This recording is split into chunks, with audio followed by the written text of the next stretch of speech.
Europe 1, bonjour avec les initiatives positives. Bonjour Jean Z. Bonjour Alexandre, bonjour Ambline. Bonjour. Ce matin, on s'intéresse avec vous aux accidents du travail. Oui, et même à ce moment situé juste avant l'accident du travail. On parle bien ici de prévention. C'est en tout cas le but de FastPoint, une start-up qui propose un outil capable de détecter les situations dangereuses des zones industrielles à risque. Il faut dire qu'en la matière, la France n'est pas un bon élève, malgré des normes de sécurité au travail exigeantes, ça on en a. La fréquence des sinistres ne s'améliore pas de façon significative depuis 20 ans. Entre 500 et 700 accidents mortels sont dénombrés chaque année avec une moyenne de 2,54 pour 100 000 salariés en 2020.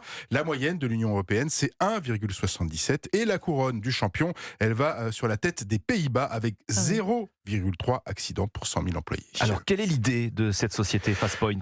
L'idée, elle a la forme d'un boîtier. Et ce boîtier, il a 20 cm de haut. Il a un petit nom, Securispot. C'est un nom un petit peu rugueux, mais bon, voilà, c'est d'usage. Il contient une bonne dose de composants informatiques, de capteurs visuels, pas mal d'intelligence artificielle. En clair, c'est un détecteur de personnes dans une zone donnée. Alors imaginons qu'un employé passe dans une zone de construction dite dangereuse, mais sans casque de chantier obligatoire. Eh bien, un gyrophare, là ça bip très fort. Une alarme sonne avec une grosse lumière. Bon là, vaut mieux mettre son casque, sinon pour les oreilles c'est quand même mieux. Alors ça peut être aussi sur un site industriel chimique avec une zone dangereuse. Et même principe, si un employé n'a rien à faire là, Securispot sonne la charge et le salarié doit quitter les lieux, passer par un autre bâtiment. Autre exemple, si un employé tombe au sol, le système peut aussi le repérer et appeler le 15 automatiquement. Bon, alors ça fait quelle différence tout ça avec des caméras de surveillance par exemple ? Securispot, il n'y a pas de caméra embarquée à bord.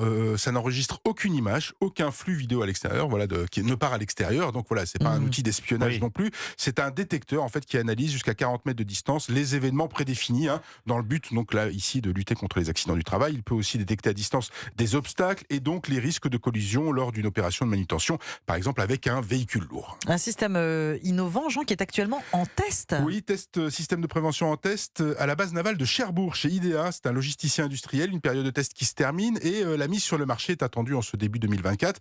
Elle va s'accompagner d'une levée de fonds, comme souvent pour FastPoint, qui espère bien convaincre les entreprises de mieux sécuriser encore leur site industriel. L'idée étant donc de faire baisser le nombre d'accidents du travail. Et de rejoindre les Pays-Bas. Et de rejoindre les Pays-Bas qui sont les bons élèves de l'Union européenne. Merci Jean Z. Merci à vous. Les initiatives positives, à demain, Jean sur Europe 1. À demain.